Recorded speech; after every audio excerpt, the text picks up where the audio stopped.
Les cloches de Saint-Ételréda sonnaient 10 heures, avec leur douce insistance habituelle, lorsque Madame Beryl Hemsley posa la dernière pièce de porcelaine sur la table recouverte de dentelle. Le salon de thé Blue Wren, comme tout le monde le savait dans le village de Saint-Alderley, était fier de sa ponctualité, et Madame Hemsley était fière de tout le reste.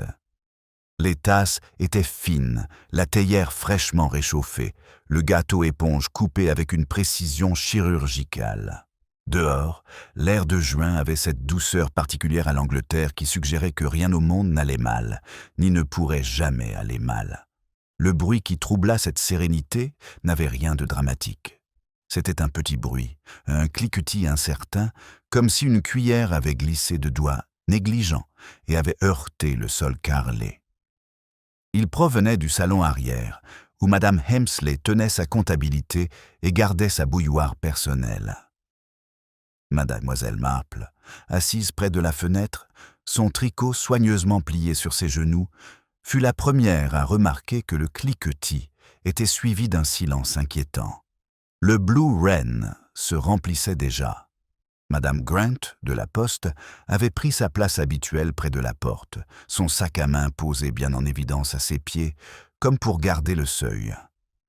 Deux jeunes mères de Willow Close chuchotaient au-dessus de leur landau, baissant la voix par respect pour les tasses en porcelaine. La femme du vicaire, Madame Langford, feuilletait les avis paroissiaux, avec une expression de douce résignation. Tout était exactement comme il se devait. Sauf que Madame Hemsley ne revenait pas.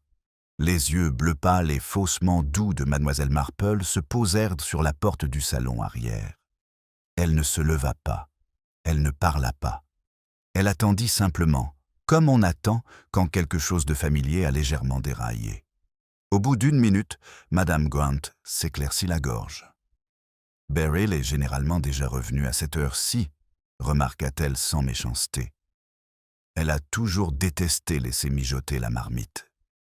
L'une des jeunes mères sourit vaguement, son attention partagée entre un enfant agité et l'obligation sociale d'approuver. Madame Langford plia ses avis et jeta un coup d'œil vers la porte, la bouche formant une petite ligne pensive. « Je vais juste voir », dit-elle en se levant avec l'air de quelqu'un qui s'attend à ne trouver rien de plus grave qu'une cuillère égarée. Elle ne revint pas. Ce qui revint, flottant dans le salon de thé, c'était une odeur légère, pas désagréable, mais étrange. L'odeur du thé laissé trop longtemps à bouillir, âcre et amère sous la douceur florale de la pièce. Mademoiselle Marple posa son tricot. Lorsque Madame Grant s'y rendit elle-même, poussée à parts égales par la curiosité et le devoir, ce fut elle qui poussa le cri qui brisa finalement le silence du matin. Ce n'était pas un cri, c'était un souffle faible et incrédule, comme si son souffle n'avait pas trouvé sa forme habituelle. Le petit salon était petit et bien rangé. Madame Hemsley gisait sur le tapis à côté de son bureau, une main tendue, les doigts légèrement recourbés. Son visage, habituellement crispé par une vigilance managériale, était étrangement paisible, comme si elle s'était arrêtée au milieu d'une pensée et n'avait tout simplement pas repris. La bouilloire sur le buffet avait bouilli à sec, son couvercle cliquetant faiblement en signe de protestation. Il n'y avait pas de sang, aucun signe de lutte. Seulement la chaise renversée, la cuillère tombée et l'expression de surprise qui persistait sur les lèvres de Madame Hemsley. Mademoiselle Marple se tenait dans l'embrasure de la porte, laissant les autres se presser devant elle. Elle observa la scène avec le même calme qu'elle aurait accordé à une maille tombée ou à une rose fanée. Elle pensait que c'étaient souvent les plus calmes qui causaient le plus de perturbations. « Allez chercher le docteur Collins », dit Madame Langford avec une brusquerie soudaine. « Et quelqu'un devrait téléphoner à la police. » Le mot « police » voleta dans le salon de thé comme un oiseau effrayé. Les conversations s'arrêtèrent. Les tasses furent posées à moitié vides. Les rituels ordinaires du village, si soigneusement entretenus, vacillèrent et menacèrent de s'effondrer. Le docteur Collins arriva rapidement, son vélo appuyé à l'extérieur, dans un angle désordonné. Il s'agenouilla à côté du corps, l'air grave mais pas choqué. « Probablement une crise cardiaque », dit-il enfin. Madame Hemsley n'était pas une jeune femme, après tout. Ce genre de choses arrive. Tout le monde poussa un soupir de soulagement. Une crise cardiaque, après tout, c'était respectable. Le cœur s'arrêtait tranquillement, sans impliquer personne d'autre. Miss Marple, cependant, s'était approchée du bureau. Elle remarqua, comme toujours, les petits détails. Le livre de compte était ouvert, les chiffres soigneusement alignés. À côté, une assiette contenait les restes d'un seul biscuit, intact. Et près de la cuillère tombée, reflétant la lumière de la petite fenêtre, se trouvait une fine ligne blanche de sucre, renversée en une courbe délibérée plutôt qu'en une dispersion négligente. Le docteur Collins suivit son regard et fronça légèrement les sourcils. « Étrange, » murmura-t-il. « Elle était toujours si ordonnée. »« Oui, » acquiesça doucement mademoiselle Marple. « Elle l'était. » La police arriva en temps voulu, s'excusant et légèrement embarrassé par toute cette affaire. Le sergent Wells, qui était né et avait grandi dans le village voisin, ôta son chapeau avec une solennité maladroite. « Probablement de cause naturelle, » dit-il, faisant écho au docteur Collins avec soulagement. « Mais bon, la procédure est la procédure. » Madame Hemsley fut emportée avec une dignité tranquille.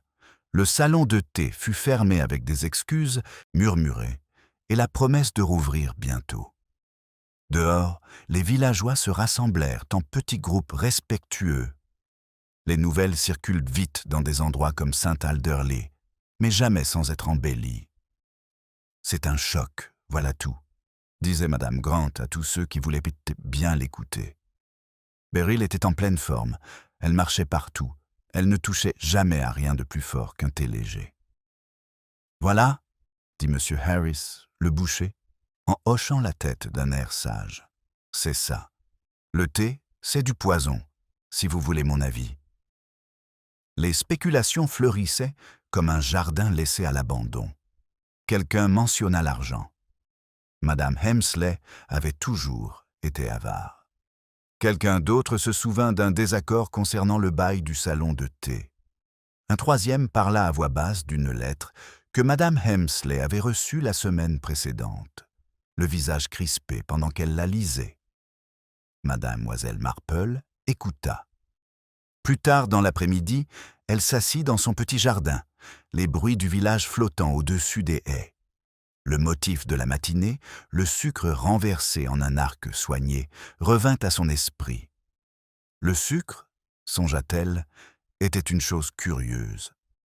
Doux, réconfortant, mais capable de masquer l'amertume lorsqu'il était utilisé à mauvais escient. Elle avait déjà connu des femmes comme Madame Hemsley, des femmes qui maintenaient leur monde propre et ordonné, qui croyaient que le contrôle était synonyme de sécurité. Au loin, une bouilloire siffla. Mademoiselle Marple reprit son tricot, les aiguilles cliquetant doucement. Elle savait que la mort s'annonçait rarement de manière dramatique. Elle arrivait plutôt à travers de petits incidents, une cuillère qui tombait, une chaise renversée, une traînée de sucre là où il ne devrait pas y en avoir. Et c'était dans ces incidents, si l'on y prêtait attention, que la vérité attendait tranquillement. Le sifflement de la bouilloire s'affaiblit et s'évanouit quelque part, au-delà des haies, laissant Mademoiselle Marple seule avec le cliquetis régulier de ses aiguilles et le doux tourbillon de ses pensées. Elle termina le rang qu'elle était en train de tricoter avant de mettre son ouvrage de côté, car elle avait appris que les interruptions, comme les décès, étaient mieux accueillies avec un calme ordonné. La lumière de l'après-midi reposait doucement sur la pelouse. Les roses fleurissaient docilement, et pourtant, le calme du village avait changé de tonalité. Ce n'était pas plus bruyant, exactement, juste tendu. Lorsqu'elle arriva à la porte, Madame Bantry était déjà là, son chapeau incliné avec cette impatience particulière qui suggérait une nouvelle porteuse de joie plutôt que de tristesse. « Jane, ma chère, » dit-elle aussitôt, baissant la voix tandis que ses yeux s'illuminaient. « Quelle chose horrible, pauvre Beryl. Mais on ne peut s'empêcher de se poser des questions, n'est-ce pas ?» Mademoiselle Marple inclina la tête. « Je pense qu'il est tout à fait naturel de se poser des questions. On dit que la police prend l'affaire très au sérieux maintenant, » poursuivit Madame Bantry. « Apparemment, le docteur Collins a mentionné un test. De routine, bien sûr. Mais quand même, cela donne à réfléchir. Cela fit réfléchir beaucoup de gens. » Lorsque Mademoiselle Marple arriva au presbytère pour le thé, une réunion qui n'avait pas été annulée, mais plutôt réorientée, la pièce bourdonnait d'une excitation polie. Les tasses étaient soulevées et reposées avec plus d'insistance. Les biscuits étaient, eux, cassés et non croqués. Chaque pause invitait à chuchoter. Madame Langford présidait avec la gaieté prudente d'une femme déterminée à garder sa maison respectable malgré les récents désagréments. « Quel choc !» répéta-t-elle, comme si la répétition pouvait l'atténuer. « Et dire que le salon de thé est fermé pour une durée indéterminée. On ne sait plus où aller maintenant. » « Madame Hemsley avait des ennemis, » observa Madame Peters en lissant ses gants. « Non pas qu'il faille dire du mal des morts, mais elle pouvait se montrer très ferme en matière de paiement. »« Et ce neveu, » ajouta Madame Grant, « celui de Londres, toujours à demander de l'argent, toujours là quand cela l'arrangeait. » Mademoiselle Marple remua son thé. Les neveux, songea-t-elle, étaient souvent mentionnés dès le début. C'était une sorte de raccourci pour exprimer un malaise. Le sergent Wells arriva au milieu de la deuxième tasse, l'air contrit, son carnet discret. Il s'adressa d'abord au vicaire, puis à Madame Langford, et enfin, presque à contre-cœur, à Mademoiselle Marple elle-même. « Juste quelques questions de routine, Mademoiselle Marple, » dit-il. « Vous étiez présente ce matin ?»« Oui, » répondit Mademoiselle Marple. « J'étais là. Et avez-vous remarqué quelque chose d'inhabituel ?» Mademoiselle Marple sourit faiblement. « J'ai remarqué que Madame Hemsley n'était pas revenue avec la théière. » Le sergent Wells rougit. « Oui. Eh bien, ça. » Il posa ses questions avec précaution, et Mademoiselle Marple répondit avec tout autant de précaution, sans rien ajouter de superflu. Lorsqu'il partit, la pièce poussa un soupir de soulagement. Il semblait convaincu que c'était une mort naturelle, dit Madame Langford, pleine d'espoir. « Vraiment, » murmura Mademoiselle Marple. Elle avait remarqué que son regard s'était attardé sur le sucrier. Ce soir-là, le village digéra la journée autour du dîner. Les lumières s'allumèrent de plus tôt que d'habitude. Les rideaux bougèrent. Quelque part, une radio murmura des paroles rassurantes. À 9 heures précises, le sergent Wells retourna à son poste et téléphona au quartier général. « Il y a quelque chose qui cloche, » dit-il. Le rapport préliminaire du médecin suggère la présence de traces de quelque chose dans le thé. Pas assez pour être sûr, mais suffisamment. Au matin, Saint Alderley se réveilla dans un calme différent, celui, fragile, qui suit le mauvais temps. Le salon de thé restait fermé, une petite pancarte s'excusant pour le désagrément se balançant légèrement dans la brise.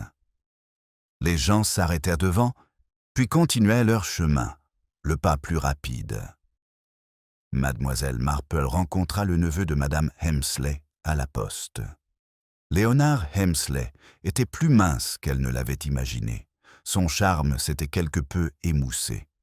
« Tante Beryl était une femme difficile, » dit-il sans s'adresser à personne en particulier. « Mais elle ne méritait pas, enfin, quoi que cela puisse être. » Mademoiselle Marple observa ses mains pendant qu'il parlait. Elle tripotait le bord de son chapeau, puis le lissait, puis le tripotait à nouveau. Sur la pelouse, 2 agents de police discutaient à voix basse avec M. Harris, le boucher. À la boulangerie, Madame Ellis composait déjà un récit impliquant des gâteaux empoisonnés. À la porte de l'école, les mères échangeaient des regards lourds de spéculation. Le village réagissait comme les villages le font toujours, en réorganisant les souvenirs pour les adapter à la peur. Mademoiselle Marple rendit visite cet après-midi-là à la gouvernante de Madame Hemsley, une femme timide nommée Clara Fink. Le petit salon sentait le chou bouilli et l'anxiété. Elle était très pointilleuse, dit Clara en tordant son tablier. Surtout, le thé en particulier. Elle mesurait toujours elle-même le sucre. Mademoiselle Marple regarda les rangées bien ordonnées de cuillères à café près de l'évier. Quelqu'un d'autre a-t-il préparé le thé ce matin-là? Clara hésita. Eh bien, elle laissait parfois M. Fenwick l'aider, celui de la quincaillerie. Il venait livrer des fournitures. Et est-il venu hier? Oui, mademoiselle. Tôt. Mademoiselle Marple la remercia et partit. Dehors, le motif lui revint à l'esprit avec une clarté renouvelée. Du sucre mesuré, du sucre renversé, une courbe délibérée. À 6 heures, la police confirma ce que le village avait déjà décidé. Madame Hemsley avait été empoisonnée. Une petite quantité, soigneusement administrée, suffisante pour arrêter un cœur déjà affaibli. Le choc, lorsqu'il survint, fut étrangement modéré. Il y eut des hochements de tête plutôt que des cris étouffés. Un sentiment, chez beaucoup, de sombre satisfaction d'avoir eu raison. Ce soir-là, Madame Bantry revint, essoufflée. « Jane, ils disent que ça doit être quelqu'un de proche, quelqu'un qui avait accès à la maison. » Mademoiselle Marple plia son tricot. « Oui, dit-elle doucement, c'est généralement le cas. Et qui pensez-vous que... » Mademoiselle Marple sourit, le regard bienveillant et distant. « Je pense, dit-elle, que le plus grand talent de Madame Hemsley était de faire en sorte que les gens se sentent petits. Et les gens qui se sentent petits font parfois très attention au sucre. » Dehors, la bouilloire d'une maison voisine se mit à siffler. Le son traversa les haies, faible et insistant, et mademoiselle Marple écouta, non pas le bruit lui-même, mais ce qu'il perturbait. Le cri ténu de la bouilloire s'éleva puis retomba, comme s'il reconsidérait son propre caractère urgent, et mademoiselle Marple laissa le son s'estomper avant de lever les yeux de la haie. Le soir s'installa avec la discrète compétence d'un serviteur bien dressé. Les lampes s'allumèrent une à une le long de la ruelle, et le village se composa des formes qu'il préférait revêtir lorsqu'il était troublé. Domestique, ordonné et observateur.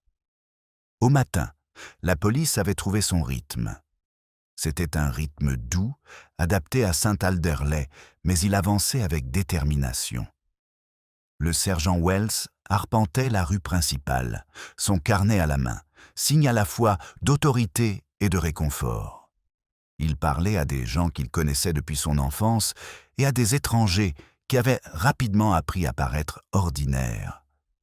Mademoiselle Marple le rencontra devant la boulangerie, où l'odeur du pain chaud adoucissait le message affiché à la vitrine. « Salon de thé fermé jusqu'à nouvel ordre ».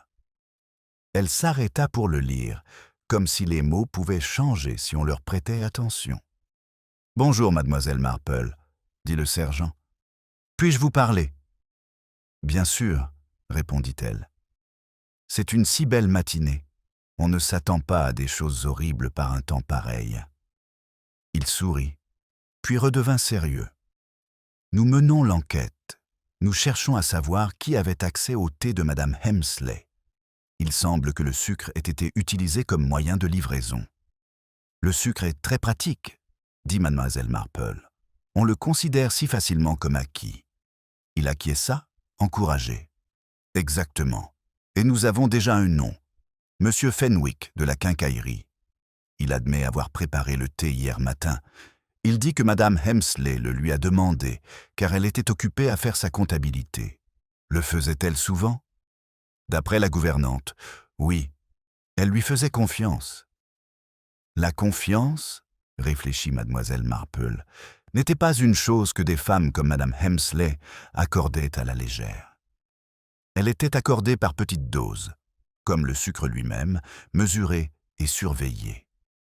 Le sergent Wells poursuivit. Monsieur Fenwick avait eu un désaccord avec elle le mois dernier.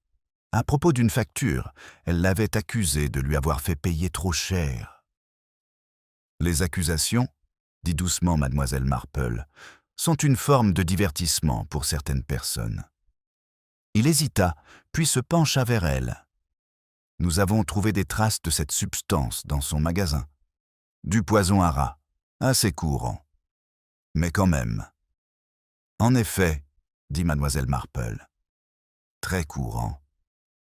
Le village accueillit cette nouvelle avec enthousiasme. Monsieur Fenwick était respectable, mais pas indispensable. Il vivait seul, avait des horaires irréguliers et ne fréquentait pas régulièrement l'église.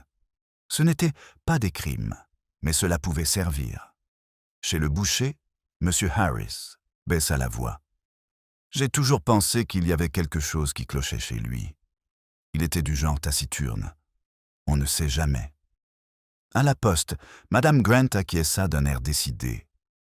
C'est logique. Il passait son temps à entrer et sortir de cet endroit. Au parc, Madame Peters murmura qu'elle avait vu une fois Monsieur Fenwick observer Madame Hemsley avec un regard qu'elle ne pouvait pas vraiment définir. Ce regard devenait plus intense à chaque fois qu'on en parlait. Mademoiselle Marple se rendit à la quincaillerie cet après-midi-là. La clochette au-dessus de la porte tinta d'un tintement apologétique, et M. Fenwick émergea de l'arrière-boutique en s'essuyant les mains. C'était un homme grand, légèrement voûté, qui semblait habitué à être ignoré. Lorsqu'il aperçut mademoiselle Marple, ses yeux brillèrent d'une lueur qui ressemblait à du soulagement. « Je n'ai rien fait », dit-il brusquement, puis il rougit. « Pardonnez-moi, je n'aurais pas dû dire cela. » Mademoiselle Marple sourit. Les gens disent de souvent ce qu'ils pensent ne pas devoir dire. Il lui indiqua une chaise. Je lui ai préparé du thé, oui, comme elle me l'avait demandé, une cuillère de sucre. Une seule. Elle m'observait, comme elle le faisait toujours. Et ensuite? Et puis elle m'a renvoyé. Elle a dit qu'elle voulait être tranquille. Je suis retourné à la boutique. Avez-vous vu quelqu'un d'autre? Non. Mademoiselle Marple regarda autour d'elle. Les étagères s'étaient bien rangées. Les étiquettes étaient tournées vers l'extérieur. Il y avait aussi du sucre ici, dans de petits sachets en papier, destinés à la commodité des clients. « Vous avez de la mort au rat, dit-elle. Il acquiesça. « Pour les fermes, je la garde sous clé. » Et était-il sous clé hier? Oui. Elle le remercia et partit. Dehors, elle remarqua que sa vitrine reflétait la rue, transformant les passants en silhouettes floues. Il était facile, pensa-t-elle, de confondre le reflet avec la réalité. Ce soir-là, le sergent Wells rappela, avec un peu plus d'assurance. « Nous devrons probablement le placer en détention, » dit-il, en attendant les résultats des tests. Tout concorde. Mademoiselle Marple versa le thé avec précaution. Vraiment? Il avait un mobile, l'occasion, l'accès. Pratique, dit doucement mademoiselle Marple. Le mot resta suspendu entre eux. Le sergent Wells changea de position. Parfois, dit-il, la réponse la plus simple est la bonne. Parfois, acquiesça mademoiselle Marple, et parfois, c'est simplement la première. Le village se réconforta dans l'accusation. Il y avait un soulagement à nommer un coupable, même provisoirement. Les conversations devinrent plus légères. Les gens parlaient de rouvrir le salon de thé sous une nouvelle direction. La mort de Madame Hemsley devint une tragédie avec des limites. Mademoiselle Marple assista à la réunion informelle qui se tint au presbytère ce soir-là. Ce n'était pas une réunion officielle, mais cela en avait toutes les apparences. Le thé fut servi avec un soin exagéré. Les sucriers furent passés délibérément. Madame Langford parla de charité. Madame Bantry parla de choc. Quelqu'un mentionna à nouveau l'étrangeté de M. Fenwick, et toute l'assemblée acquiesça. Mademoiselle Marple écouta. Elle regarda Madame Grant ajouter du sucre dans sa tasse, 2 cuillères bien remplies qui débordèrent légèrement sur la soucoupe. Elle regarda Madame Peters remuer trop rapidement, la cuillère frappant la porcelaine avec un bruit aigu et anxieux. Elle regarda Léonard Hemsley, assis très droit, les mains jointes, le sourire figé. Le motif se précisa dans son esprit. Le sucre, pensa-t-elle, n'était que rarement synonyme de douceur. C'était une habitude, une attente, une petite indulgence qui pouvait, avec précaution, être transformée en quelque chose de complètement différent. Quand elle se leva pour partir, Madame Bantry lui saisit le bras. « Jane, ma chère, tout semble réglé, n'est-ce pas ?» Mademoiselle Marple regarda la table, les tasses, les cuillères et les visages polis. « Les choses réglées, dit-elle, ont tendance à changer quand on les regarde depuis une autre chaise. » Dehors, l'air s'était rafraîchi. Quelque part, une bouilloire était remplie, le robinet coulant régulièrement. Mademoiselle Marple s'arrêta, écoutant le bruit de l'eau rencontrant le métal, et se demanda, comme souvent, qui à Saint-Alderley avait appris à être aussi précis. Le robinet continua de couler régulièrement jusqu'à ce qu'il soit fermé d'un geste ferme et habile, et Mademoiselle Marple reprit sa marche, le gravier craquant doucement sous ses chaussures. Le matin à Saint-Alderley avait retrouvé une grande partie de son calme apparent. Les rideaux étaient tirés, les portes ouvertes, et le facteur faisait sa tournée avec sa bonne humeur habituelle. Seules les pauses étaient plus longues, les salutations plus prudentes. En milieu de matinée, le sergent Wells avait fait ce que le village attendait à moitié et redoutait à moitié. M. Fenwick avait été emmené pour un interrogatoire plus approfondi. La quincaillerie était fermée, sa clochette silencieuse, une petite affiche manuscrite déclarant « De retour bientôt », collée de travers à l'intérieur de la vitrine. Les gens s'arrêtaient devant, absorbant le message avec une sorte de satisfaction modérée. Enfin, quelque chose était fait. Mademoiselle Marple observait de l'autre côté de la rue, l'air serein. Elle avait connu de nombreux cas où le retrait d'un élément avait permis de remettre de l'ordre, du moins pour un temps. C'était comme balayer les miettes d'une table alors que le sucrier restait renversé.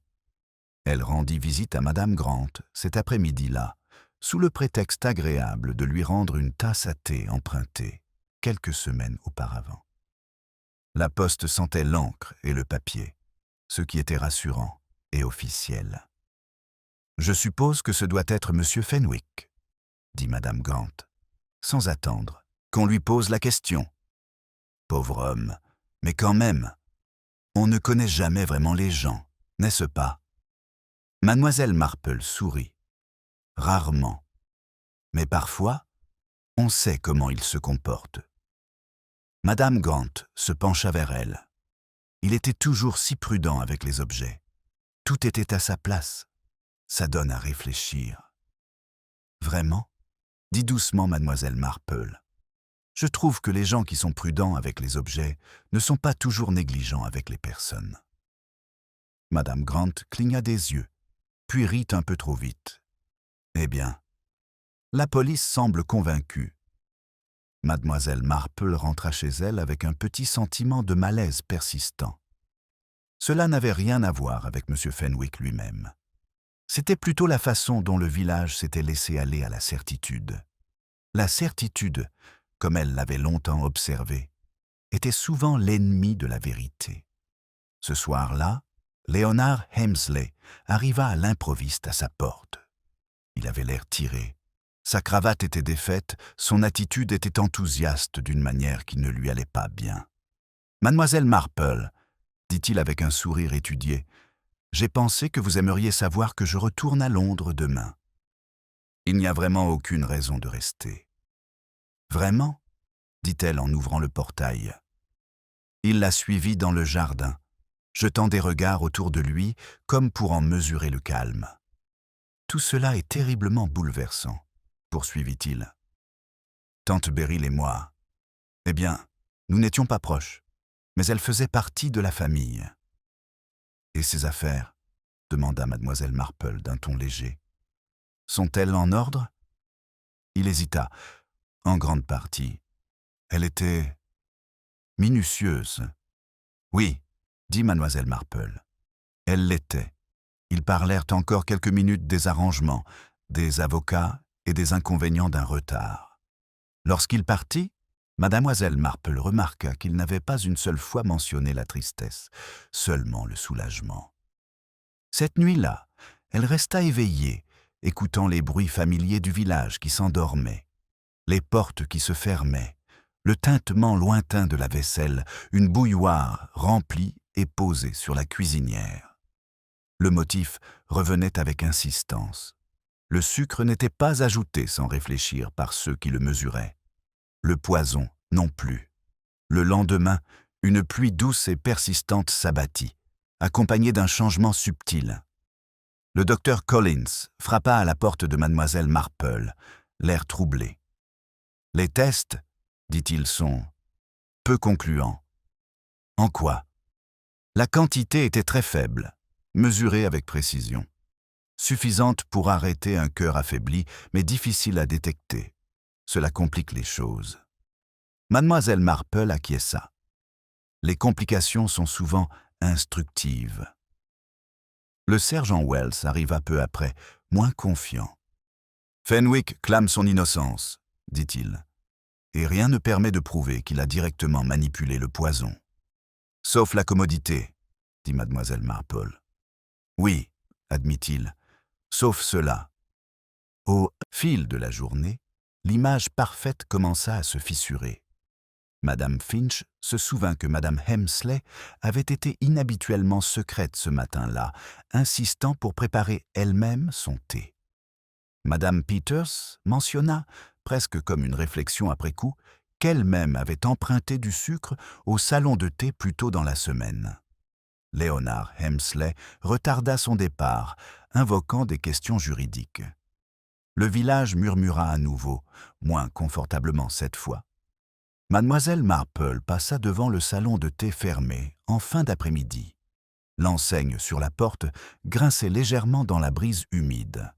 À travers la fenêtre, elle pouvait voir le sucrier toujours posé sur le buffet, son couvercle de travers, quelques grains éparpillés comme des ponctuations négligées. Ce n'était pas, pensa-t-elle, l'acte d'un homme habitué à l'ordre. Elle se détourna, son esprit assemblant tranquillement et patiemment ses impressions. La première réponse avait été commode. Mais la commodité, comme la douceur, ne pouvait masquer l'amertume que pendant un certain temps. Quelque part à proximité, une bouilloire se mit à siffler, le bruit portant à travers la pluie. Mademoiselle Marple s'arrêta, écoutant comme elle le faisait toujours. Non pas le bruit lui-même, mais ce qui se cachait derrière. Le sifflement croissant de la bouilloire transperça nettement la pluie, puis s'éteignit lorsque quelqu'un, quelque part, décida de ne pas se servir une autre tasse. Miss Marple poursuivit son chemin, l'air humide et frais caressant ses joues, ses pensées s'organisant avec la même patience qu'elle mettait dans son tricot. Le village avait atteint ce stade délicat où la certitude commençait à s'effriter, mais où la peur n'avait pas encore trouvé de nouvelles formes. C'était une période inconfortable et donc révélatrice. Elle ne rentra pas immédiatement chez elle. Au lieu de cela, elle se dirigea vers le presbytère où Madame Langford avait promis, sans s'en rendre compte, de se rendre utile. À l'intérieur, le feu brûlait malgré la saison, sa présence justifiée par la nervosité plutôt que par la température. Madame Langford servit le thé avec l'air d'une femme déterminée à rétablir la normalité par le rituel. « Il faut simplement continuer », dit-elle en tendant une tasse à mademoiselle Marple. « S'attarder sur des choses horribles ne fait que les attirer davantage. » Mademoiselle Marple accepta le thé.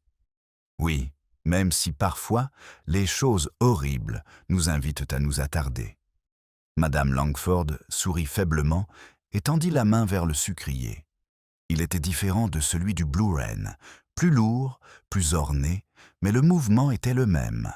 Elle souleva le couvercle. Elle plongea la cuillère. Elle renversa un peu de sucre sur la nappe, qu'elle essuya avec impatience. « J'espère vraiment qu'ils innocenteront bientôt, Monsieur Fenwick, » poursuivit Madame Langford. « Ne serait-ce que parce que les ragots sont devenus assez épuisants.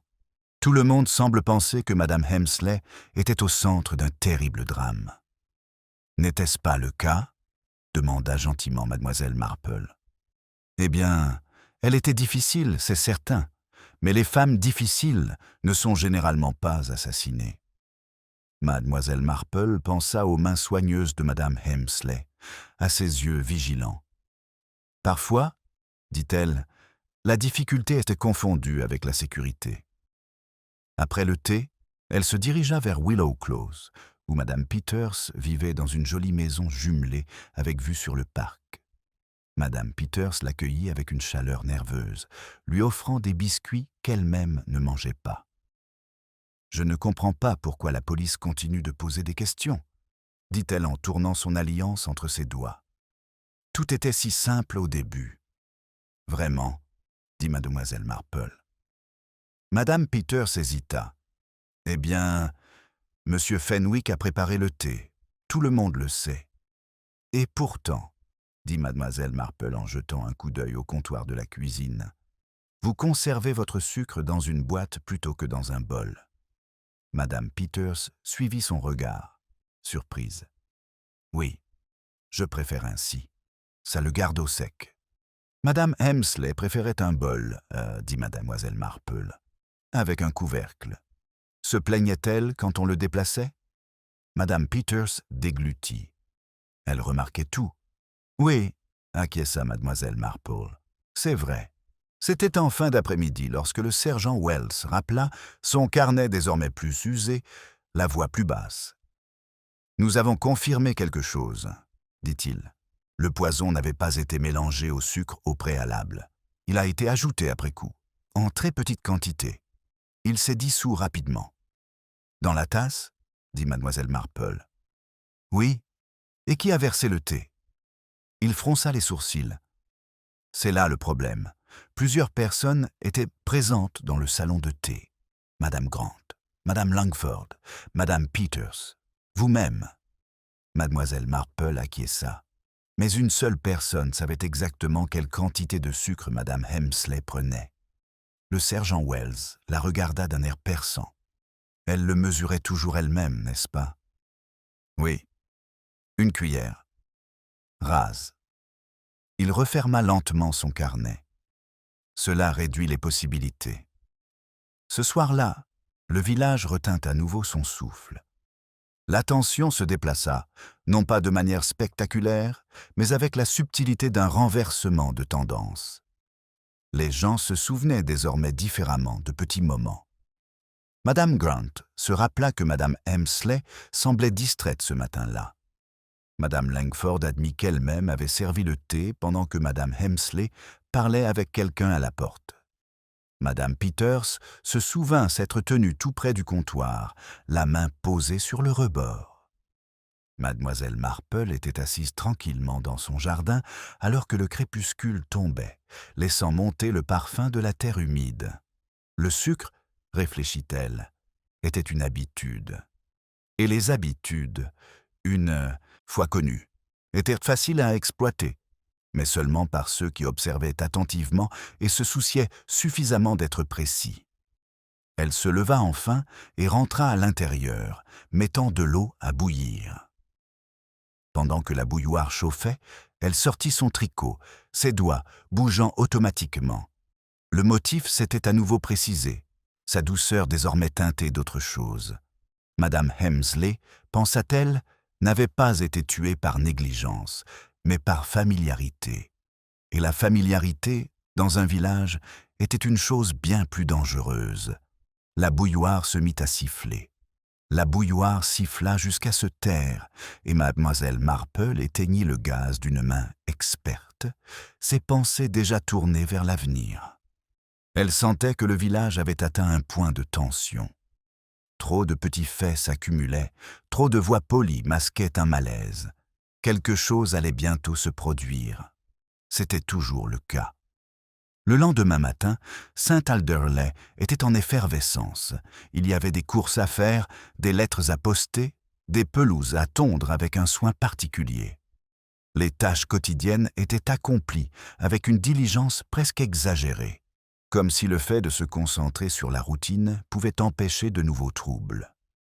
Mais sous cette apparence, il y avait une tension sous-jacente, perceptible pour quiconque avait appris à y prêter attention. Mademoiselle Marple rencontra Madame Grant devant le bureau de poste. La femme la salua avec une gaieté forcée, ses yeux parcourant rapidement la rue de haut en bas. « Bonjour, Mademoiselle Marple. Quel temps horrible hier, n'est-ce pas? Mais nous ne pouvons pas nous plaindre. »« Non, » répondit Mademoiselle Marple. « Se plaindre n'améliore que rarement les choses. » Madame Grant rit, puis baissa la voix. « Avez-vous entendu? La police a encore posé des questions hier soir, à propos de la personne qui a servi le thé. C'est ce que j'ai compris. »« Eh bien, » dit Madame Grant d'un ton vif, « je n'ai moi-même presque pas touché à la théière. Je l'ai juste passée, en fait. On ne peut pas se souvenir de chaque petit détail. La mémoire, songea Mademoiselle Marple, devenait remarquablement flexible lorsqu'on la pressait. Sur le green, le sergent Wells parlait avec Madame Peters. La femme se tenait raide, les mains crispées devant elle. Lorsqu'elle aperçut Mademoiselle Marple, son expression changea. Soulagement, peut-être, ou quelque chose qui s'apparentait davantage à de l'appréhension. « Mademoiselle Marple, » dit le sergent Wells en inclinant la tête. Nous étions en train de clarifier certains points. « Bien sûr, » répondit Mademoiselle Marple. « La clarté est toujours souhaitable. » Madame Peters esquissa un sourire. « Je n'ai fait que donner mon aide, comme je l'ai toujours fait. Rien de plus. »« Et qu'est-ce que c'était ?» demanda gentiment Mademoiselle Marple. « Passer des tasses. Aller chercher de l'eau, des petites choses. »« Des petites choses, » répéta Mademoiselle Marple. « Elles ont souvent leur importance ?» Madame Peters s'excusa peu après, laissant derrière elle un silence gênant. Le sergent Wells marcha un moment avec Mademoiselle Marple, son carnet sous le bras. « C'est difficile, » admit-il. « Personne ne se souvient clairement. Ou alors, ils se souviennent trop. » « C'est le danger des rituels partagés, » dit Mademoiselle Marple. « Tout le monde y participe, et la responsabilité devient diffuse. » Il acquiesça lentement. Pourtant, quelqu'un devait très bien connaître les habitudes de Madame Hemsley. « Oui, » dit Mademoiselle Marple, « quelqu'un qui l'avait observé de près, pendant longtemps. » Cette observation resta en suspens entre eux lorsqu'ils se séparèrent. Cet après-midi-là, Mademoiselle Marple accepta une invitation à prendre le thé chez Madame Bantry. Un événement qui rassemblait un petit groupe trié sur le volet. Ce n'était pas officiellement une réunion, mais cela en avait toutes les apparences. Les tasses étaient délicates, les gâteaux parfaitement coupés et la conversation empreinte d'une retenue habile. « Ma chère Jane, » dit Madame Bantry en s'installant confortablement. « Tout cela est terriblement bouleversant. On se sent tellement observé. »« Vraiment ?» demanda Mademoiselle Marple. « Eh bien, oui. On ne peut s'empêcher de remarquer qui vous remarque. » Madame Langford murmura son accord, le sourire figé. Léonard Hemsley était assis un peu à l'écart, le regard attentif mais prudent. « C'est terrible pour la réputation de tante Beryl, » dit-il. « Les gens insinuent toutes sortes de choses, comme si sa vie était compliquée. »« N'était-ce pas le cas ?» demanda doucement Mademoiselle Marple. Il hésita. Elle avait ses principes. « Oui, » dit Mademoiselle Marple, « les principes peuvent compliquer les choses. Le thé fut servi, le sucre fut distribué. » Mademoiselle Marple observa attentivement chaque mouvement. Madame Bantry ajouta 2 cuillères sans réfléchir. Madame Langford hésita, puis en ajouta une, balayant d'un geste rapide et agacé une goutte renversée. Léonard Hemsley refusa tout sucre. « J'essaie de réduire ma consommation, » dit-il en souriant. Mademoiselle Marple lui rendit son sourire. Les habitudes sont difficiles à changer. La conversation porta inévitablement sur l'enquête. Madame Langford évoqua la tension qui régnait dans le village. Madame Bantry spécula légèrement sur les erreurs commises. Leonard Hemsley écouta, intervenant juste assez pour paraître intéressé. À un moment donné, Madame Langford se pencha en avant. « Ce devait être quelqu'un sous pression, » dit-elle. « Quelqu'un qui se sentait piégé. »« La pression, » dit Mademoiselle Marple d'un air pensif, « peut venir de plusieurs côtés. L'argent, l'orgueil, le ressentiment, ou simplement la peur d'être vu trop clairement. » Léonard se tortilla sur sa chaise. Lorsque le groupe se dispersa, Mademoiselle Marple rentra lentement chez elle, la lumière du soir projetant de longues ombres sur la ruelle. Elle repassa l'après-midi dans son esprit, non pas les mots, mais les gestes. L'hésitation avant une cuillerée, le fait d'essuyer le sucre, la distance prudente maintenue par quelqu'un qui ne souhaitait pas s'impliquer de trop près. Ce soir-là, le docteur Collins appela une nouvelle fois, d'une voix basse. « Je ne devrais pas dire cela, » dit-il, mais Madame Hemsley était soumise à une pression considérable. Tension artérielle, problème cardiaque. Le poison n'a fait que l'aider. « À aider », répéta Mademoiselle Marple. « Alors, celui qui a fait cela savait qu'elle était vulnérable. »« Oui, tout à fait. » Mademoiselle Marple le remercia et raccrocha. Dehors, les lumières du village scintillaient, chaque fenêtre encadrant son propre drame silencieux. Elle s'assit à sa table et mit de l'eau à bouillir. Pendant qu'elle attendait, elle repensa à Madame Hemsley, à sa vigilance, à son insistance sur l'ordre, à son habitude de mesurer elle-même le sucre. Quelqu'un avait observé ses habitudes et les avait apprises. Quelqu'un qui avait ressenti le poids du regard scrutateur de Madame Hemsley suffisamment vivement pour transformer cette connaissance en opportunité. La bouilloire se mit à murmurer, puis à chanter. Mademoiselle Marple ne bougea pas tout de suite. Elle écouta, l'air serein, son esprit assemblant les pressions et les silences du village en un schéma qui, enfin, commençait à prendre forme.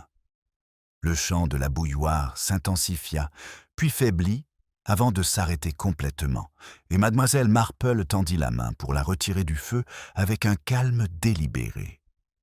Elle savait que le village avait atteint ce seuil particulier où un seul bouleversement ne suffit plus.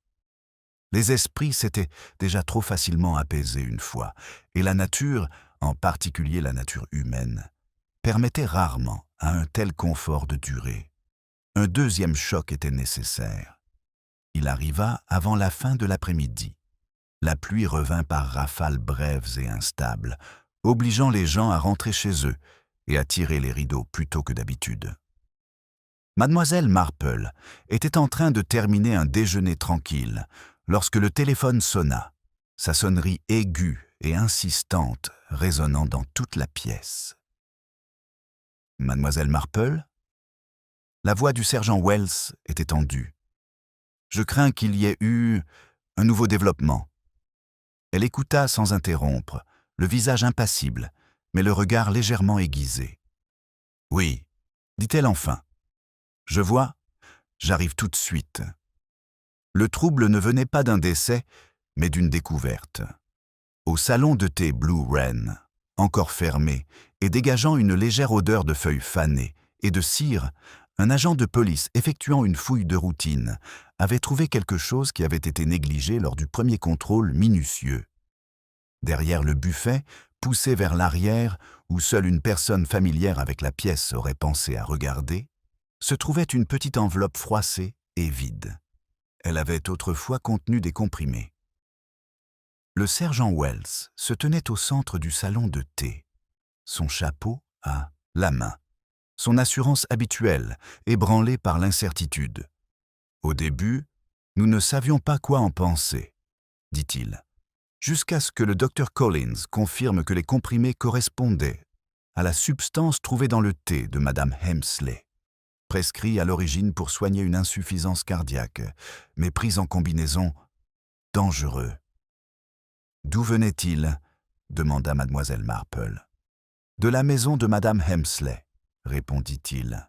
« Il lui avait été prescrit il y a quelques mois. Elle avait arrêté de les prendre lorsqu'elle s'était sentie mieux. » Le regard de mademoiselle Marple balaya lentement la pièce. Les tables familières étaient dépouillées et nues. Le sucrier se trouvait exactement à sa place habituelle, son couvercle replacé avec un soin presque cérémonieux. « Donc, dit-elle doucement, le poison n'a pas été introduit de l'extérieur. »« Non, répondit le sergent Wells. Il était déjà là. Cette implication eut un effet boule de neige, remettant en cause les hypothèses précédentes. M. Fenwick, avec son poison à rat et son accès facile, semblait soudain moins important. Le village était si prêt à croire à une intrusion, à une menace extérieure. C'était toujours plus facile que de soupçonner une personne proche. Lorsque la nouvelle parvint au Green, elle avait déjà changé de forme. Les gens parlaient désormais à voix basse, se regardant avec un nouveau calcul. « J'ai entendu dire que le poison appartenait à Beryl elle-même, » murmura Madame Grant, serrant son sac à main comme s'il pouvait la protéger. « Eh bien, dans ce cas, » murmura Madame Peters, « quelqu'un devait savoir exactement où elle le gardait. » Plus tard dans l'après-midi, Léonard Hemsley fut vu sortant du cabinet de l'avocat, l'air tendu. Il s'entretint brièvement avec le sergent Wells, ses gestes contrôlés mais agités. Mademoiselle Marple observa la scène depuis l'autre côté de la rue. Les mouvements de Léonard lui rappelaient ceux d'un homme évoluant en terrain inconnu, prudent dans ses pas, attentif aux moindres changements sous ses pieds. Ce soir-là, un petit groupe se forma chez Madame Bantry, moins par invitation que par un sentiment commun de malaise. Personne ne savait vraiment comment se comporter maintenant que la situation avait encore changé. Le thé fut servi, mais rares étaient ceux qui le buvaient avec plaisir. « Cela change tout, » dit Madame Bantry à voix basse. « Cela signifie que c'est quelqu'un de proche, quelqu'un de confiance, ou quelqu'un qui a été négligé, » dit doucement mademoiselle Marple. Madame Langford était assise très droite, les mains jointes sur ses genoux. « C'est terrible, » dit-elle. « On ne sait plus à qui parler librement. » Mademoiselle Marple l'observait attentivement. « La liberté d'expression, » dit-elle, « est souvent limitée par la conscience. » Le sourire de Madame Langford vacilla. Léonard Hemsley arriva en retard, s'excusant à voix basse. Il refusa le thé et resta debout, près de la cheminée, comme s'il ne voulait pas s'asseoir. « Je ne comprends pas, » dit-il. « Pourquoi tante Beryl gardait-elle de telles choses dans le salon de thé ?»« Par commodité, » répondit mademoiselle Marple, « ou par habitude. »« Elle était toujours très pointilleuse, » dit-il, « mais négligente envers sa propre santé. »« Oui, » acquiesça mademoiselle Marple. Négligente d'une manière très particulière. La conversation tournait autour de cette découverte, sans jamais l'aborder directement. Tout le monde sentait le changement. La première explication avait apporté un soulagement. Cette deuxième perturbation l'avait fait disparaître. Les soupçons ne se portaient plus vers l'extérieur. Ils se déplaçaient latéralement, silencieusement, entre des visages familiers. Lorsque mademoiselle Marple rentra chez elle, elle trouva madame Finch qui l'attendait à la porte, l'air inquiet. « Je ne savais pas si je devais vous déranger, » dit la gouvernante en se tordant les mains. « Mais je me suis souvenu de quelque chose, de ce matin-là. »« Oui, » dit mademoiselle Marple. « Madame Hemsley s'est disputée avec madame Langford, tôt dans la matinée, à propos des comptes de la fête. Elle a dit que quelqu'un avait été négligent. » Mademoiselle Marple acquiesça. On accuse souvent quelqu'un de négligence lorsqu'on soupçonne une intention. Et plus tard, continua madame Finch, Madame Hemsley a pris quelque chose dans son sac à main avant d'aller au salon de thé. J'ai pensé que c'était ses comprimés. Mademoiselle Marple la remercia et la regarda s'éloigner, la dernière pièce du puzzle se mettant doucement en place. Cette nuit-là, le village était agité. Les lumières restèrent allumées plus longtemps. Les portes furent verrouillées avec plus de soin. Le deuxième incident avait fait son effet. Il n'avait pas apporté de clarification, mais il avait fait disparaître la fausse confiance. Mademoiselle Marple était assise près de sa fenêtre, écoutant les bruits familiers de Saint-Alderley, les aboiements lointains d'un chien, le cliquetis de la vaisselle, le remplissage régulier d'une bouilloire. Le sucre, pensa-t-elle à nouveau, n'était pas la seule chose que l'on mesurait avec soin. Certaines personnes mesuraient leur ressentiment, le stockaient discrètement et attendaient le moment où il pourrait être dissous sans laisser de traces. Le poison ne venait pas de l'extérieur. Il attendait patiemment parmi les objets ordinaires de la vie du village. Et maintenant que l'image parfaite était irrémédiablement brisée, la vérité ne se contentait plus de rester cachée. Le murmure régulier de la bouilloire s'estompa dans le fond, tandis que mademoiselle Marple fermait la fenêtre et retournait dans la pièce, ses pensées s'organisant déjà avec une détermination tranquille. Le deuxième incident avait eu exactement le même effet que ce genre d'incident a toujours. Il avait déstabilisé les coupables, bien plus que les innocents. À Saint-Alderley, la politesse régnait toujours, mais elle demandait désormais des efforts, et ces efforts révélaient une tension. Mademoiselle Marple décida que cette tension, correctement encouragée, pourrait être amenée à s'exprimer. Elle commença à l'encourager le lendemain matin avec ce qui semblait n'être rien de plus que de la gentillesse. Une petite note, écrite de sa main soignée, fut remise à Madame Langford, l'invitant à prendre le thé, pour discuter tranquillement, juste toutes les deux. Une note similaire fut envoyée à Madame Peters, rédigée de manière presque identique, à l'exception de l'heure, qui différait d'une demi-heure. Leonard Hemsley ne reçut aucune note. Madame Langford arriva la première, ponctuelle et posée, son chapeau impeccable, son sourire répété. « Jane, dit-elle chaleureusement, c'est si gentil de votre part. On ne sait plus où se tourner ces jours-ci. » Mademoiselle Marple versa elle-même le thé. Oui, cela peut être difficile lorsque les certitudes familières commencent à changer. Madame Langford accepta la tasse avec un signe de tête prudent. Il faut être raisonnable. L'émotivité n'aide personne. Tout à fait, dit mademoiselle Marple. Elle passa le sucrier à travers la table. Madame Langford hésita brièvement, avant de prendre une cuillère. Elle ajouta le sucre avec un soin délibéré, tapotant une fois le bord de la tasse avec la cuillère, avant de la reposer sur la soucoupe. Pas un grain ne fut renversé.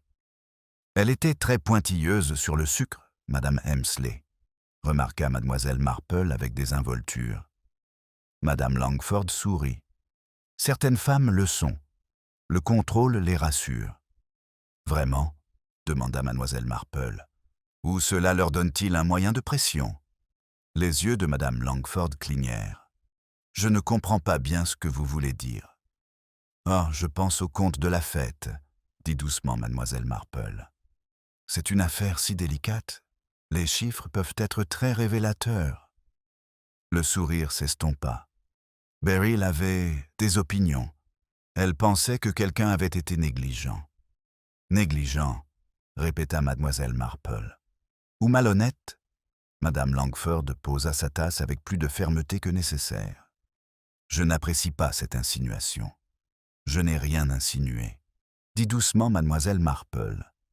J'ai simplement remarqué que madame Hemsley s'apprêtait à soulever officiellement la question. Auprès du conseil paroissial, cela peut être assez embarrassant. Il y eut un silence, tendu et poli. Madame Langford tendit à nouveau la main vers sa tasse, puis s'arrêta. « Je pense, dit-elle enfin, que les gens accordent beaucoup trop d'importance à des détails insignifiants. Parfois, acquiesça mademoiselle Marple, et parfois, les détails insignifiants sont tout ce qu'il y a. Madame Langford partit peu après, son sang-froid intact mais fragile. Madame Peters arriva ensuite, essoufflée, les nerfs à fleur de peau. « Je n'aime pas toute cette suspicion », dit-elle dès qu'elle fut assise. « Cela rend malade. »« Oui, » dit mademoiselle Marple. « La maladie peut être très persuasive. » Elle versa le thé et passa le sucrier. Madame Peters prit immédiatement la cuillère, puis s'arrêta, fronçant les sourcils. Elle la reposa sans ajouter de sucre. « Je n'en prends plus, » dit-elle rapidement. « Ordre du médecin. »« Bien sûr, » dit mademoiselle Marple. « Et pourtant, vous en preniez avant, n'est-ce pas ?» Madame Peters rougit. « Tout le monde change ses habitudes. »« Pas facilement, » dit mademoiselle Marple. « Surtout quand ces habitudes ont été observées pendant des années. » Madame Peters serra sa tasse entre ses mains. « Je ne vois pas où vous voulez en venir. »« Je suggère, » dit doucement mademoiselle Marple, « que madame Hemsley connaissait très bien vos habitudes, et celles de madame Langford, et que cette connaissance l'inquiétait. » Madame Peters se secoua la tête. Beryl effrayait les gens. Elle aimait ça. « Vraiment ?» demanda mademoiselle Marple, ou refusait-elle simplement de détourner le regard? Madame Peters se leva brusquement. « Je dois y aller. » Mademoiselle Marple ne la retint pas. Cet après-midi-là, le sergent Wells appela, l'air abattu. « Nous avons examiné les papiers de madame Hemsley, » dit-il. « Il y a des notes, à propos de divergences dans la caisse de la fête, à propos de demander des explications à certaines personnes. »« Oui, » dit mademoiselle Marple, « elle avait l'intention de les confronter. »« Elle ne l'a jamais fait, » dit-il doucement. « Non, » acquiesça mademoiselle Marple.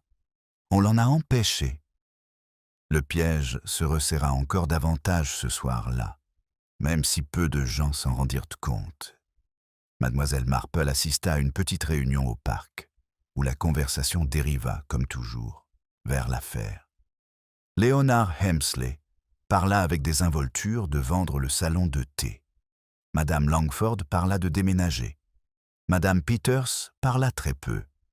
Mademoiselle Marple les observa avec une attention sereine. Le motif, le sucre, l'habitude, la précision étaient désormais parfaitement clairs. Le poison n'avait pas été administré avec colère ou précipitation. Il avait été mesuré, dissous et administré par quelqu'un qui savait exactement ce que madame Hemsley boirait et à quel moment. Plus tard, alors que les invités se dispersaient, mademoiselle Marple raccompagna Léonard Hemsley sur une courte distance. « Il cherche dans la mauvaise direction, » dit-il doucement. « Vraiment ?» demanda mademoiselle Marple.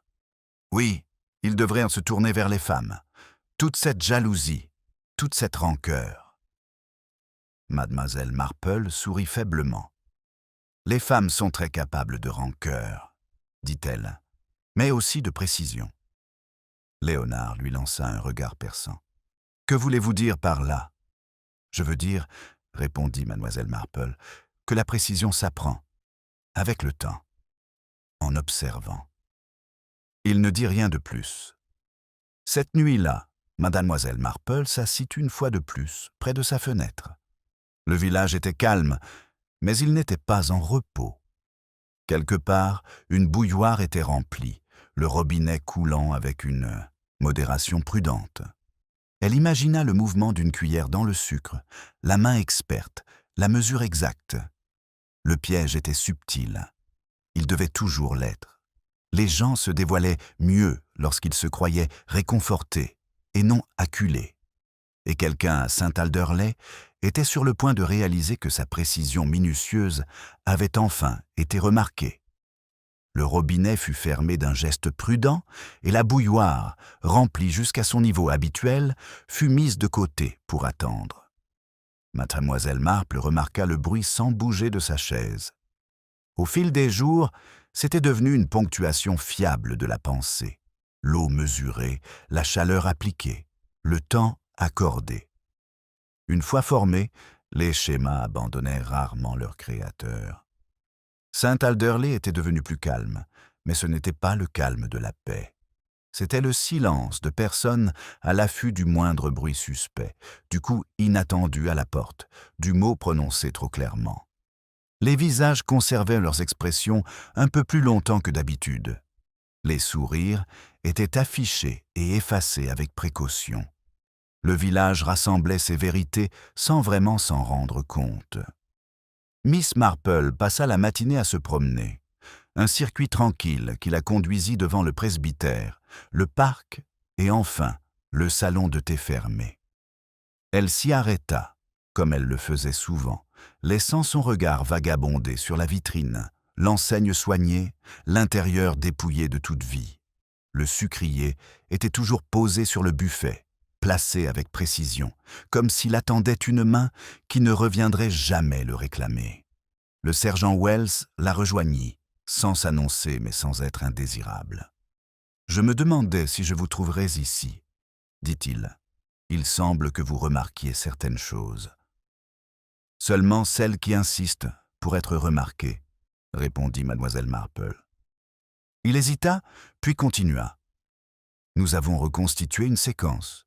Ce n'est pas exactement une preuve, mais cela donne une forme. »« Les schémas sont importants, » dit mademoiselle Marple. « Ils nous indiquent où chercher. » Il lui expliqua.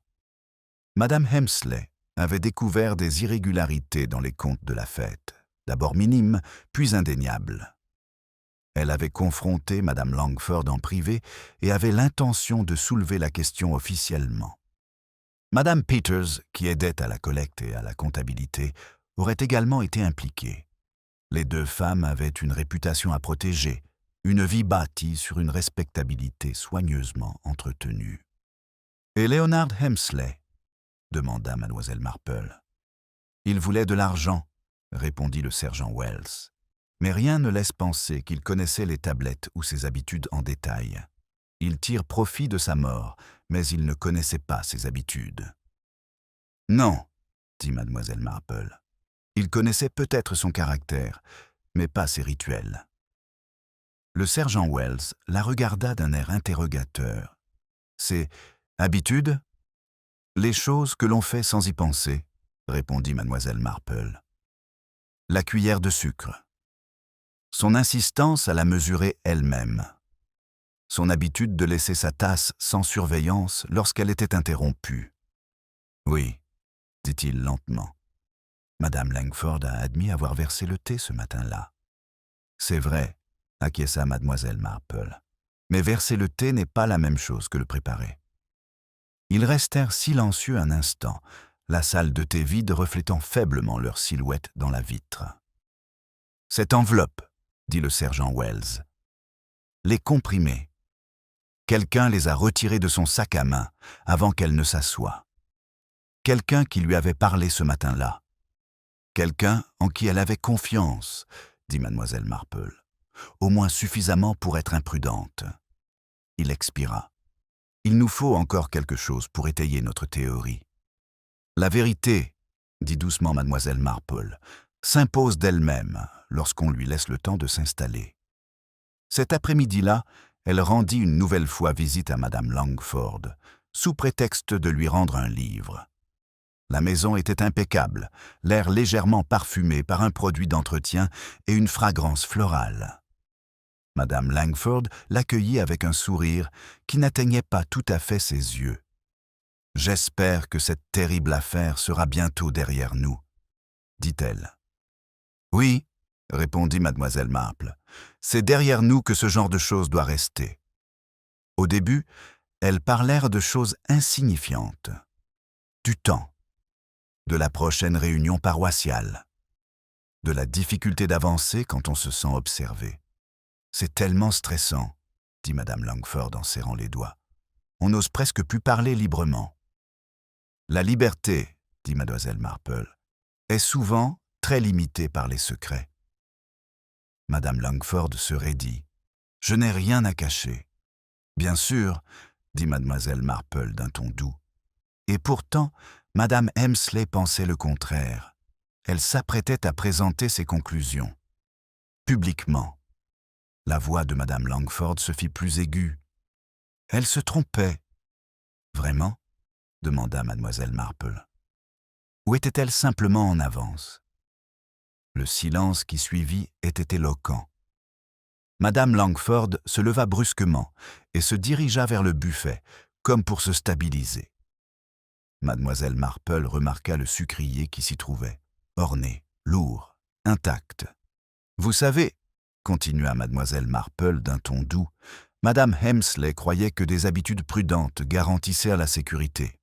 Mais les habitudes sont aussi visibles, prévisibles. Elles peuvent être utilisées. » Madame Langford se retourna. « Êtes-vous en train de m'accuser ?»« Je fais une observation, » répondit Mademoiselle Marple. Ces comprimés appartenaient à Madame Hemsley. Ils ont été ajoutés avec précision. Seule une personne connaissant bien ses habitudes pouvait savoir exactement quand agir. Le sang-froid de Madame Langford se brisa, pas de manière spectaculaire, mais suffisamment. « Vous n'avez aucune preuve. »« Pas encore, » répondit Mademoiselle Marple.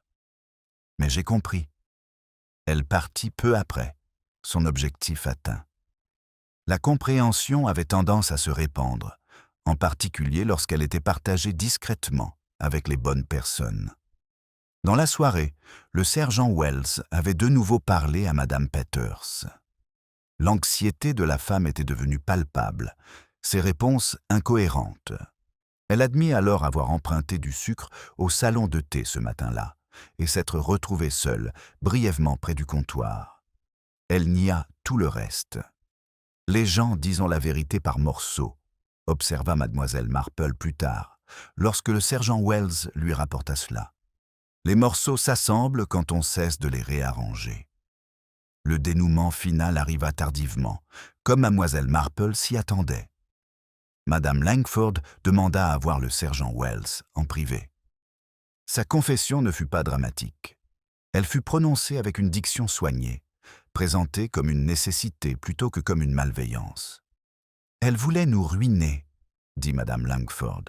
Elle aimait le pouvoir que cela lui conférait.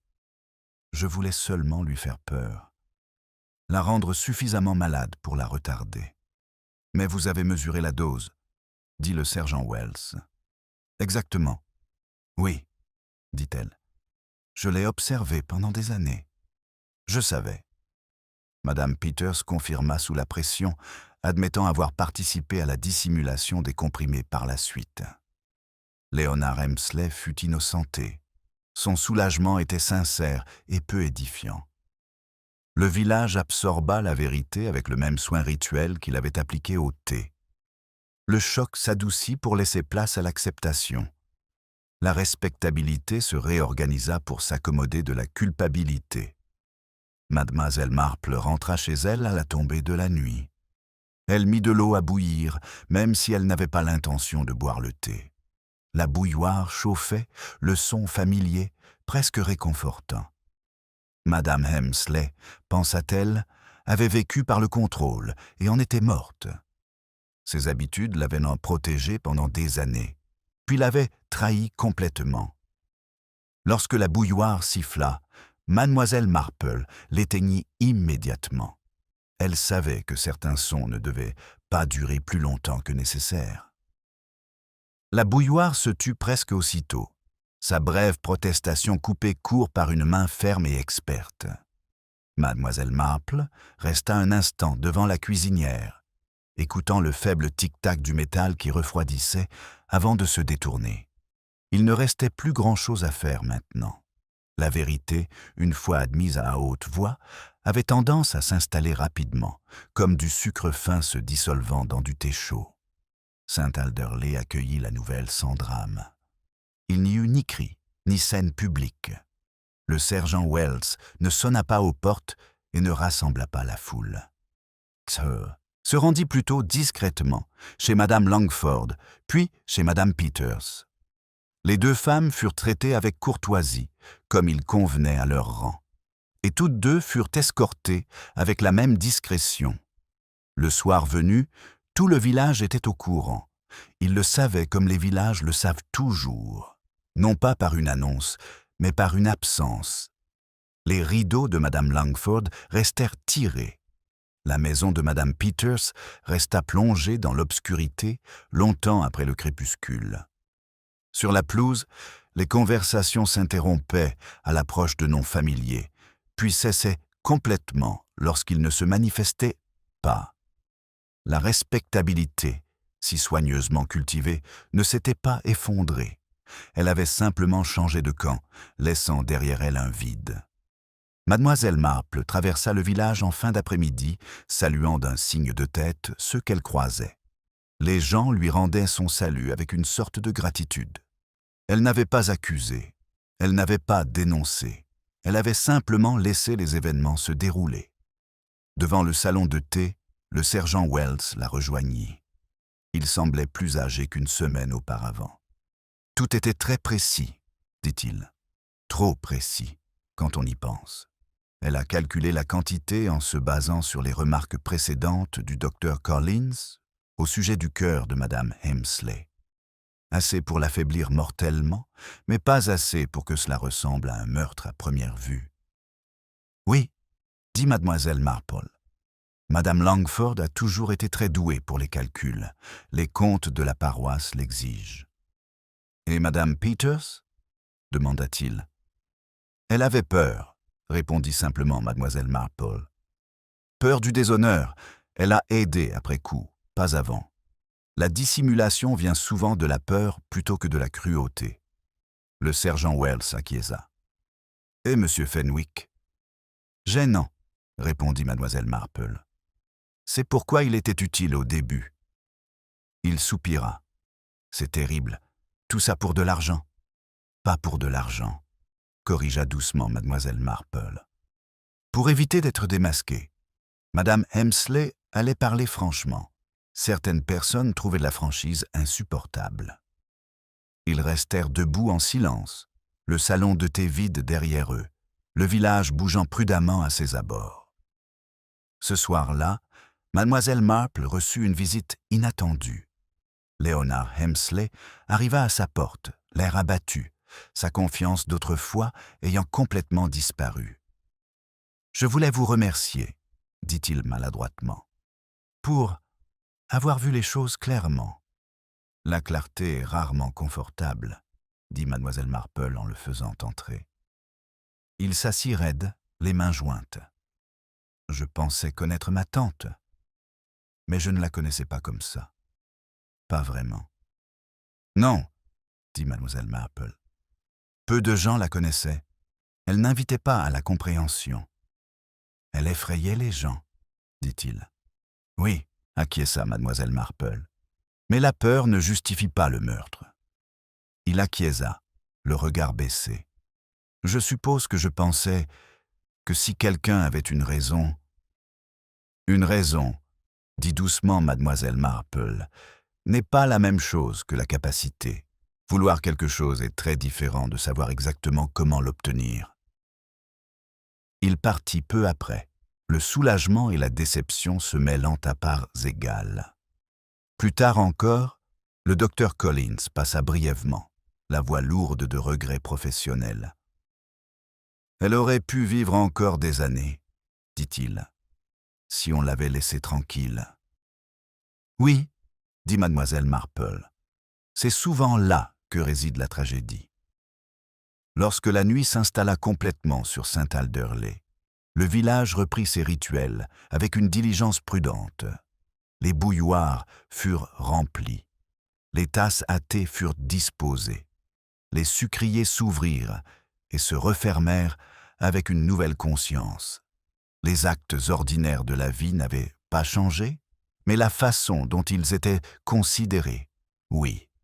Mademoiselle Marple était assise seule dans son salon, son tricot reposant intact sur ses genoux. Elle repensa à Madame Hemsley telle qu'elle avait été, perspicace, autoritaire, convaincue que la vigilance était synonyme de sécurité. Elle avait soigneusement rassemblé des vérités, avec l'intention de les déployer avec la même précision qu'elle appliquait à ses comptes. Elle avait cependant sous-estimé l'effet d'être observée en retour.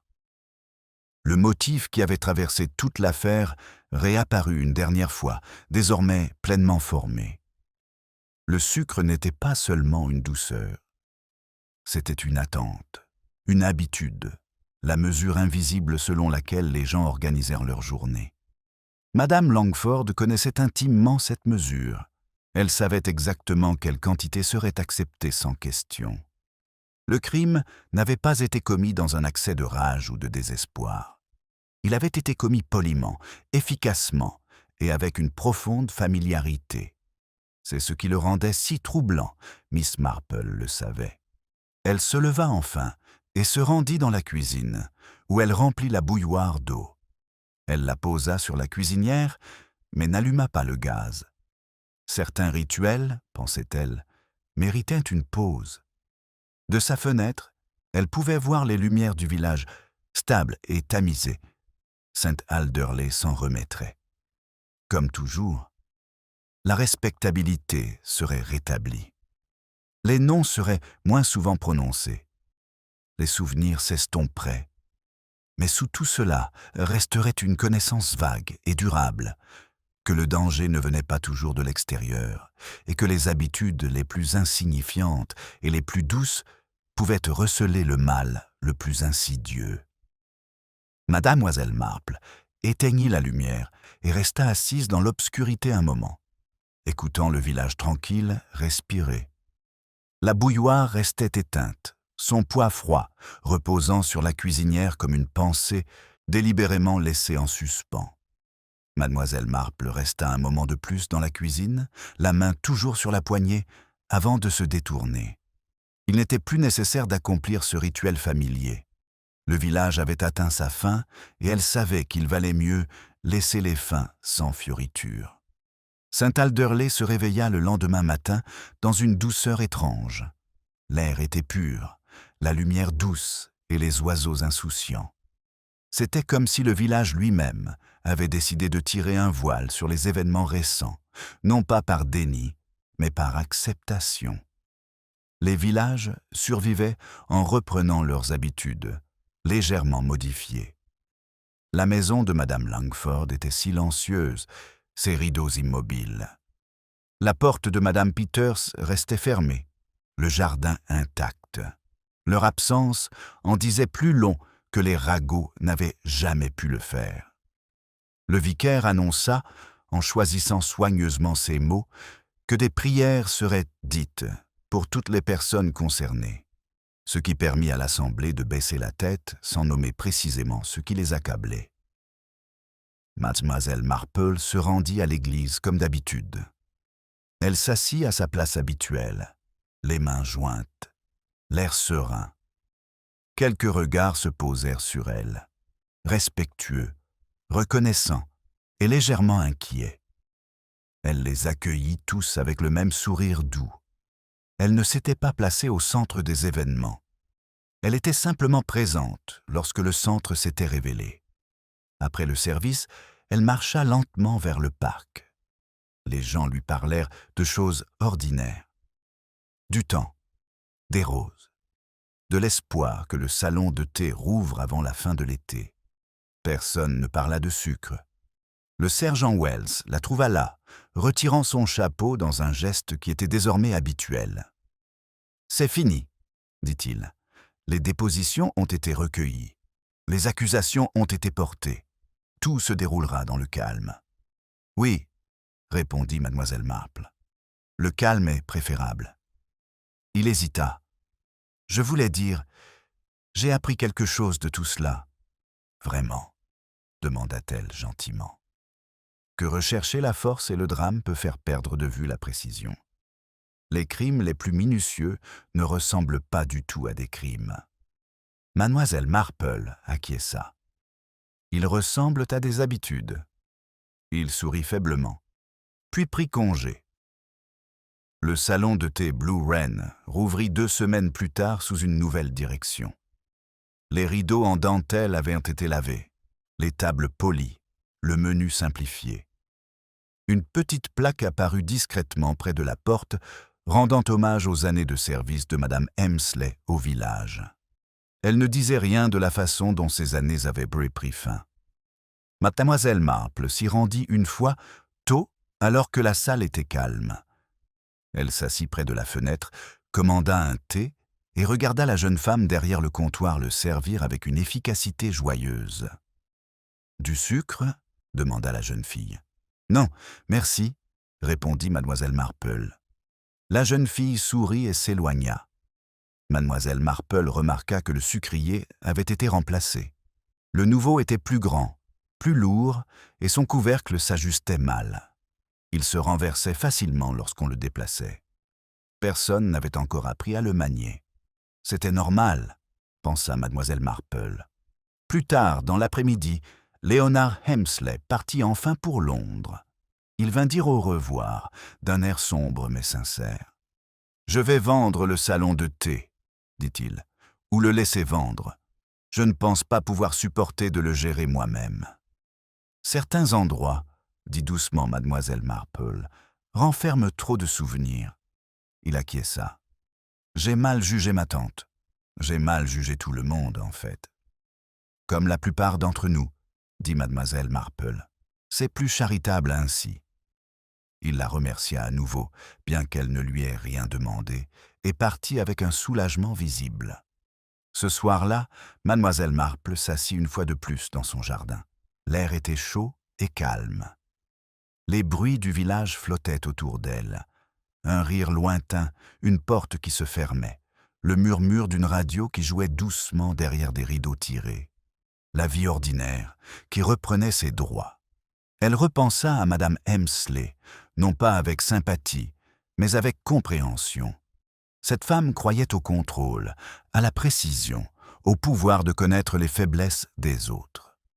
Elle avait collectionné les vérités comme on collectionne les comptes, avec l'intention de les équilibrer soigneusement à la fin. Ce qu'elle n'avait pas pris en considération, c'était que la connaissance invitait à la vengeance et que ceux qui étaient surveillés apprenaient, à leur tour, à surveiller en retour. Le motif qui avait guidé l'affaire prit sa forme définitive. Le sucre était un réconfort. Le sucre était une habitude. Le sucre était la permission invisible que les gens s'accordaient mutuellement pour s'immiscer juste un peu dans les rituels intimes de la vie quotidienne. Madame Langford avait parfaitement compris cette permission. Elle savait exactement quelle quantité se dissoudrait sans être goûtée. Mademoiselle Marple se leva et rentra à l'intérieur alors que le crépuscule s'intensifiait. Cette fois, elle remplit correctement la bouilloire et alluma le gaz. La flamme s'alluma immédiatement. L'eau se réchauffa. Le bruit était régulier, familier, remis à sa place. Lorsque la bouilloire siffla, elle se servit une tasse de thé. Elle n'ajouta pas de sucre. Elle but lentement, pensivement, goûtant non pas l'amertume, mais la clarté. Le village oublierait, comme les villages le font toujours, en adoucissant les contours tranchants du souvenir. Mais le schéma resterait, invisible mais durable, tissé dans les habitudes de ceux qui en avaient été témoins. Miss Marple posa la tasse et prit son tricot, ses doigts bougeant avec une assurance tranquille. L'ordre, réfléchit-elle, ne se trouvait pas dans le contrôle, mais dans la compréhension. Et la compréhension, une fois acquise, n'avait pas besoin de s'annoncer. Dehors, Saint-Alderley s'installait dans le calme du soir, l'équilibre rétabli, non pas parce que la vérité avait été agréable, mais parce qu'elle avait été affrontée.